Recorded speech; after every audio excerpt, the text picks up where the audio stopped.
ഇന്ന് അമ്പരപ്പിക്കേണ്ടതാണെങ്കിലും പറഞ്ഞാളുടെ പശ്ചാത്തലത്തെക്കുറിച്ച് ധാരണയുള്ള ആളുകൾക്കൊന്നും അമ്പരക്കേണ്ടി വരില്ലാത്ത ഒരു പ്രതികരണം KPCC president Shri K. Sudhakaran നടത്തിയിട്ടുണ്ട്. അദ്ദേഹം പറഞ്ഞു, സംഘപരിവാരും ജനാധിപത്യത്തിന്റെ ഭാഗമാണ്. അവര് സർവകലാശാലയിലേക്ക് അവരുടെ ആളുകൾ വരുന്നത് കൊണ്ട് എന്താ കുഴപ്പം?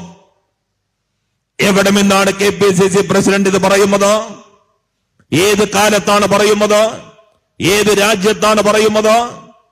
ഉന്നത വിദ്യാഭ്യാസം, പൊതുവിദ്യാഭ്യാസം തങ്ങളുടെ താല്പര്യങ്ങൾക്ക് വേണ്ടി മാറ്റിമറിക്കാൻ ആസൂത്രിതമായ ശ്രമം നടക്കുന്ന ഒരു കാലം.